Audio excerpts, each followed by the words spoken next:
bahan yang digunakan ternyata sudah tidak ada di pasaran. Nah, itu bisa saja sih, itu salah satu resiko. Atau kita menggunakan sekarang ini merancang sistem menggunakan teknologi 4G. Nah, 4G untuk tahun depan itu sudah jarang orang pakai, sudah beralih ke 5G misalnya. Itu bisa saja sih jadi resiko. Kemudian ada deliverable.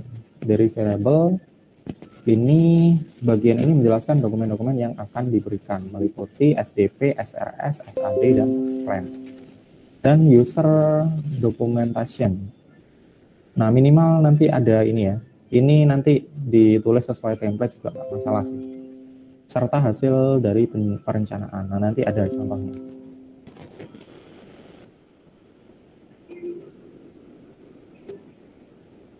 Suaranya tidak terdengar ya.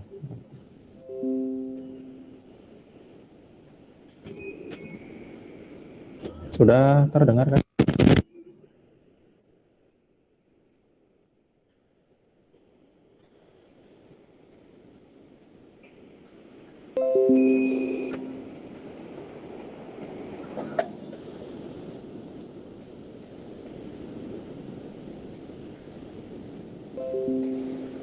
Ada scope definition. Scope definition berarti ini menjelaskan ruang lingkup proyek, misalkan spesifikasi fungsi dari proyek. Jadi ini dijelaskan aplikasi ini bisa melakukan apa aja, misalkan proses registrasi ya. Terus proses pembagian jadwal misalkan, atau penjadwalan ya. Terus proses pelaporan apa gitu. Nah, itu adalah ruang lingkup ya, ruang lingkup sistem. Kalau berbasis mobile misalkan scope definition-nya ini bisa menangani registrasi, kemudian melakukan proses apa gitu ya, kalau misalkan mobile. Kemudian ada project milestone. Project milestone ini berarti gambaran umum jadwal proyek. Nah, proyeknya ini kira-kira selesai dikerjakan kapan, selesainya kapan. Jadi nanti ada rincian kegiatan yang ringkas sih. Kalau detailnya nanti menggunakan Gantt chart. Kemudian ada budget summary. Budget summary ini menjelaskan biaya proyek serta secara ringkas. Nah, pembiayaan proyek ini nanti ya kalian kira-kira aja lah. Misalkan untuk menyewa orang untuk coding itu berapa orang, berapa gitu. Untuk promosi atau jasa SEO berapa misalkan. Kemudian ada assumption, constraint, dan dependencies. Bagian ini menjelaskan hal-hal yang mendukung sistem, batasan, dan ketergantungan dengan sistem yang lain jika ada. Jadi assumption ini hal-hal yang mendukung sistem itu apa aja gitu. Misalkan aplikasi bisa mengenali atau mengambil GPS, atau bisa mengenali barcode misalkan, kalau misalkan membuat surat jalan di gudang.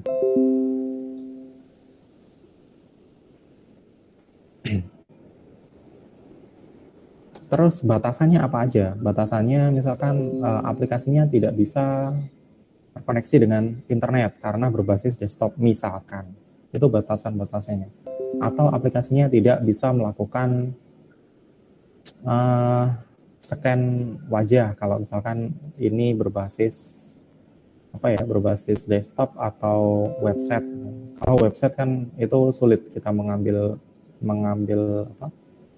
terintegrasi dengan smartphone dan lain-lain. Sebenarnya banyak sih, nanti kita bisa diskusi kira-kira kalau misalkan membuat aplikasi website misalkan, ini kira-kira batasannya apa aja ya. Nah, itu nanti bisa dikonsultasikan. Kemudian ketergantungan dengan sistem lain. Nah, misalkan kalian merancang sistem misalkan membuat tiket ya, pemesanan tiket misalkan. Atau kalian mau bikin agen tiket gitu ya, agen tiket pesawat. Nah, kita bisa mengambil IPA dari misalkan dari maskapai Lion Air atau misalkan maskapai Garuda, kemudian kita tarik ke sistem kita. Nah, berarti kita tergantung dengan sistem pada maskapai Garuda atau sistem pada maskapai Lion Air. Nah, itu ketergantungan sih. Atau kalau menggunakan payment system, kita memiliki ketergantungan dengan sistem atau pembayaran pada bank melalui internet banking. Kalau banknya error, banknya bermasalah, atau mungkin banknya beda sistem, itu akan mempengaruhi sistem kita.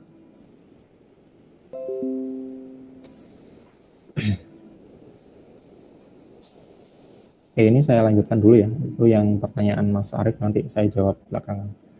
Project Organizational Structure.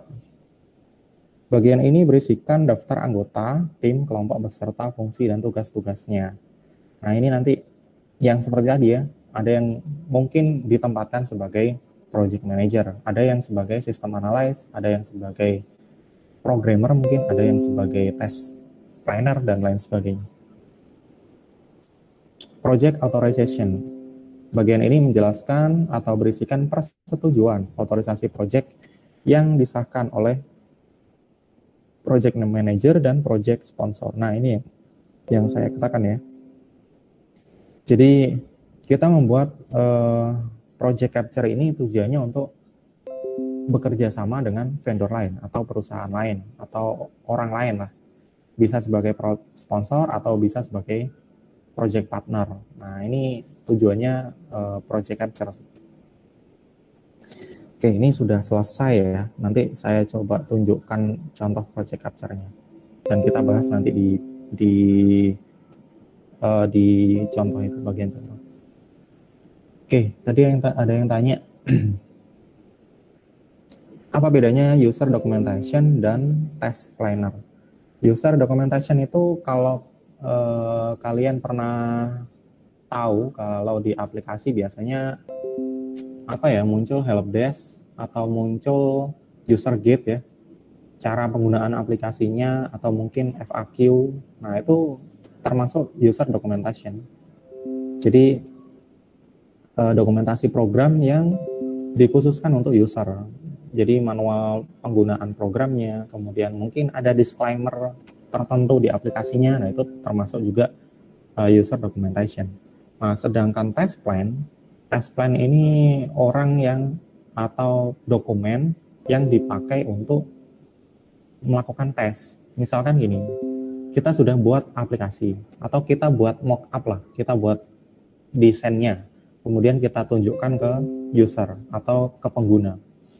Apakah aplikasi seperti ini sudah layak atau sudah sesuai dengan kebutuhan pengguna atau belum?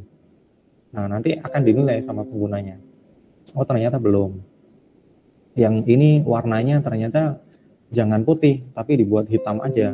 Terus yang menunya jangan di atas, tapi di samping kiri. Nah, misalkan seperti itu. Itu adalah terus kemudian dibuat statistik, terus dianalisa apakah kalau di bidang statistik itu ada namanya validasi dan reliability ya, untuk memastikan bahwa aplikasinya itu sudah valid itu maksudnya ya sesuai dengan kebutuhan gitu ya. Jadi poin-poinnya itu sudah sesuai. Kemudian ada reliability itu ya reliable, maksudnya bisa dipakai gitu. Bisa dipakai dan memiliki nilai guna, nilai manfaatnya. Kalau hanya bisa dipakai tapi ada errornya kan tidak terlalu berguna. Itu test plan. Jadi beda ya.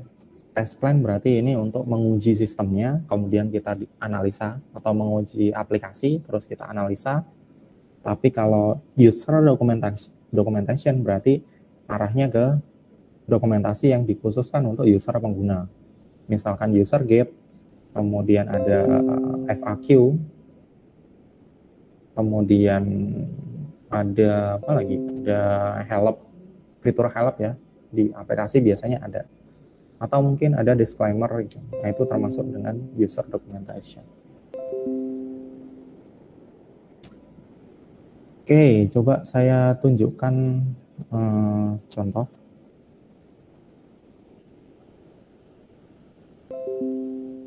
Contohnya, sebenarnya saya sudah lampirkan sih di e-learning. Nah, ini nanti saya tunjukkan. Nah, ini nih, misalkan project capture-nya nanti dibuat seperti ini aja. Jadi dari PDF ini nanti bisa di copy sih. Nah, di sini ada project description and goal. Tadi dijelaskan di sini adalah menjelaskan kebutuhan bisnis, kepentingan masalah project, dan atau justifikasi. Justifikasi itu biasanya ada sebab akibat gitu ya. Penyebabnya misalkan ini perjalanan atau proses bisnis yang di perusahaan itu kurang berjalan lancar. Nah, sehingganya adalah akibatnya terjadi apa, terus solusinya bagaimana. Jadi di project description ini dijelaskan aja, misal dengan berkembangnya teknologi informasi, segala kegiatan mulai ini bisa dipakai sih, atau nanti ya merangkai kalimat-kalimat sendiri juga boleh. Sampai nanti, nah ini, sistem ini digunakan untuk memudahkan. Nah, ini kan goalnya kan, jadi kalau bisa dibuat ini ya, dibuat terstruktur gitu ya, mulai dari project, dari justifikasi masalahnya, kemudian sampai ke goalnya apa. Nah, yang kedua ada risk. Risk ini resiko yang mungkin terjadi. Kami memperkirakan resiko yang terjadi pada aplikasi yang nanti dibuat. Nah, resikonya kemungkinan ada human error. Human error ini sering terjadi ya. Kemudian kesalahan entry, kemudian apa ya, master barang, master penjual, master pembeli. Ini bisa masuk resiko sih. Kalau tadi kan ada contoh apa tadi, resikonya apa aja tadi yang saya sampaikan di awal tadi. Nah, resikonya bisa ketergantungan nanti ada sendiri sih di bawah. Kemudian ada daily variable. Daily variable ini menjelaskan dokumen yang diberikan, meliputi SDP, SRS, SAD, test plan, dan user documentation. Nanti ditulis aja kira-kira dokumen yang nanti dibuat itu sampai apa gitu. Minimal ada 3 inilah. Minimal ada 3. Ada SDP, SRS, dan SAD. Kalau mau nanti sampai test plan, ya lebih bagus sih. Terus yang dites apa Pak? Kita kan belum punya aplikasinya. Nah, yang dites nanti adalah mockup. Jadi tampilan apa ya, desain layoutnya seperti apa. Nah, itu yang nanti dites ke user.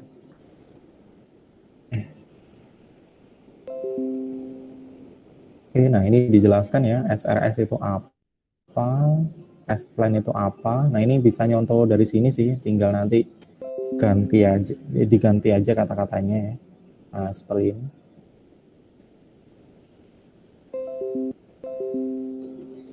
Terus ada scope definition. Scope definition ini ruang lingkup yang terlibat, yang sudah ditentukan. Nah, misalkan ini ada pendaftaran penjual, pendaftaran pembeli, kemudian transaksi lelang. Ini sistem pelelangan ya. Kemudian bisa menangani laporan, bisa memproses atau master data petugas, master data penjual, master data pembeli. Nah, termasuk juga dideskripsikan. Ini laporan ini apa aja yang nanti bisa dicetak. Ada laporan transaksi lelang, laporan penjual, laporan pembeli, dan seterusnya. Terus ada project milestone. Project milestone ini menggambarkan jadwal proyek ya. Jadi mulai buat proposal itu kapan, sampai nanti testing, dokumentasi, membuat dokumentasi ini kapan. Kalau proposal kan mulai ini ya, berarti minggu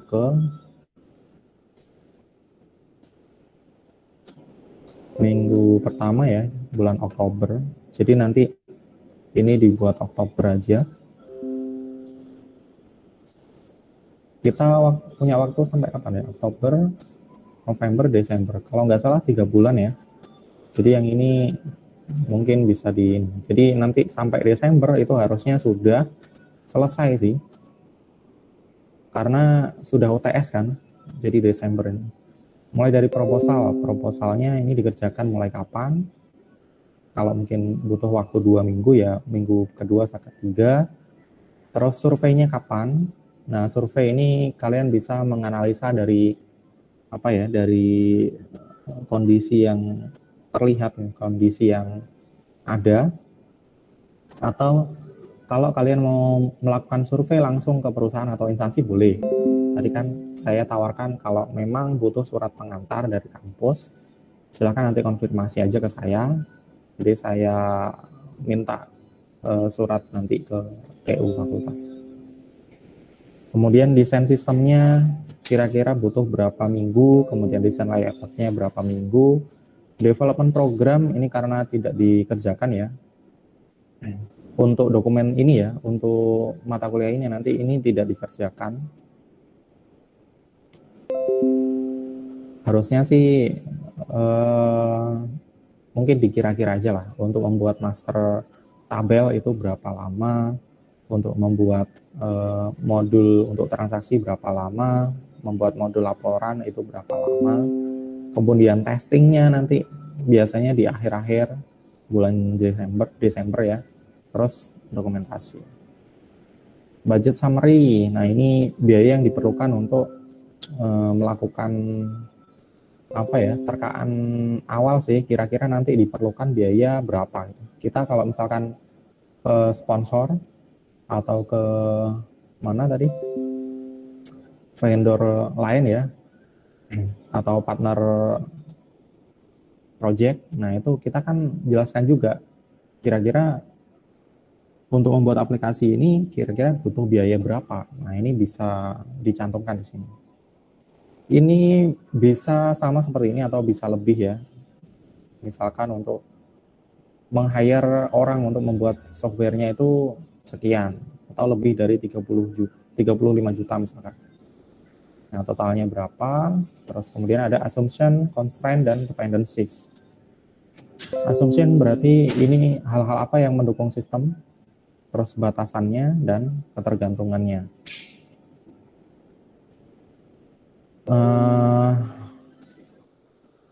Ini kalau untuk assumption data konsumen,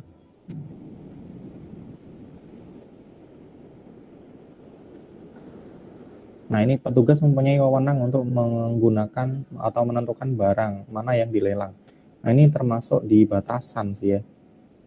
Jadi petugasnya bisa ngapain, kemudian dokumentasi ini proyek tersebut meliputi proses pendaftaran.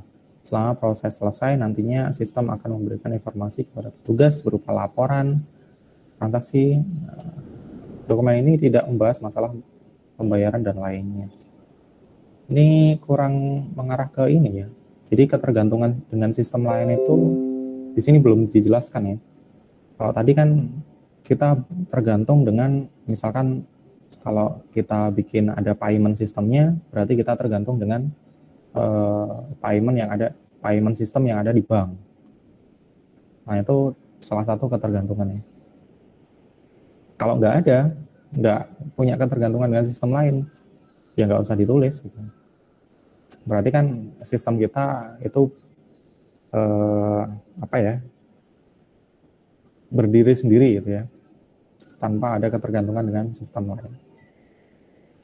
Project Organization Structure. Nah ini ada project manager, nanti diisi siapa, terus role-nya, tugasnya itu apa aja, sistem analis siapa. Nah ini nama-nama ini karena kan ada 4 ya tadi, jadi bisa double sih, atau ada yang di sini ada 2, jadi bisa double sih kalau yang ini ya, karena maksimalnya kan 4 mahasiswa ya.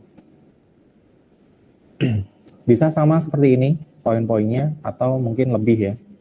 Kalian mungkin perlu untuk membuat IPA misalkan. Nah itu atau membuat service web service-nya. Nah itu belum ada kan di sini.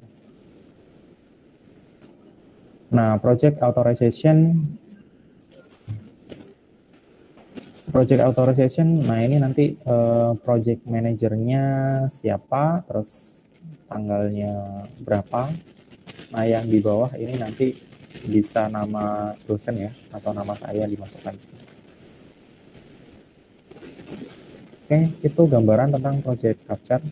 Barangkali ada yang ditanyakan.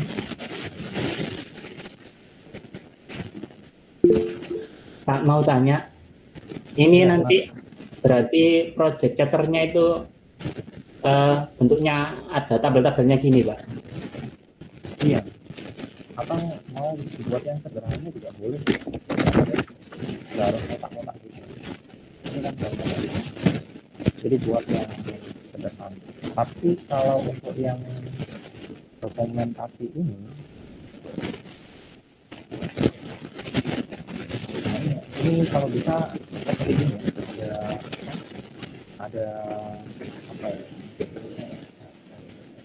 kan di packetnya kita pakai yang ini ada di luar negeri.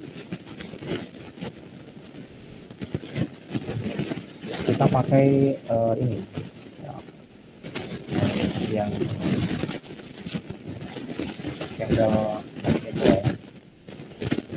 Candle ini dipakai di luar negeri sih. Nah ini template-nya, nah ini kalau bisa ya seperti ini sih. Jadi tetap ada header-nya seperti ini, kemudian ada isi, di bawah ada footer, minimal ada ya. Kalau untuk project capture terserah sih, ini dibuat delay atau dari sini.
Jadi nilainya ya dari kesesuaian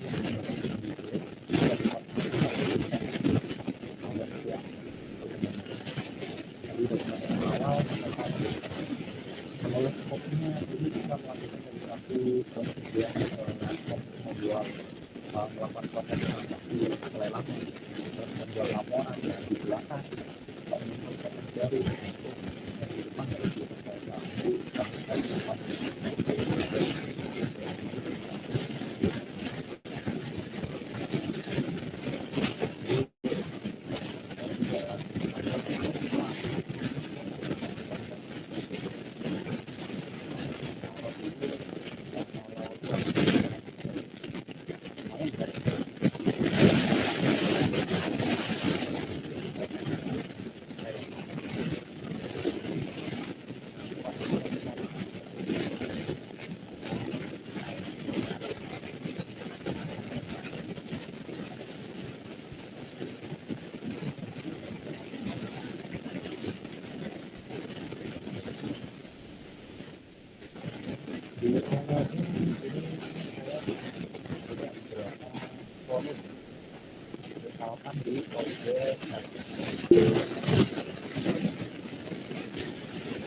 Pak, mohon maaf, suaranya hampir tidak terdengar.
akan digunakan terus sampai ke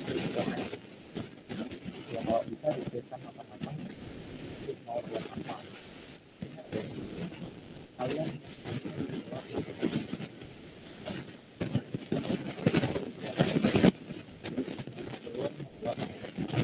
kalau dilanjutkan untuk aplikasinya nanti.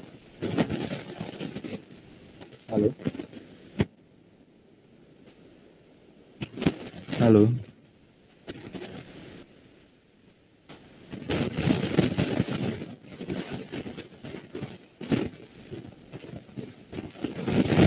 Halo.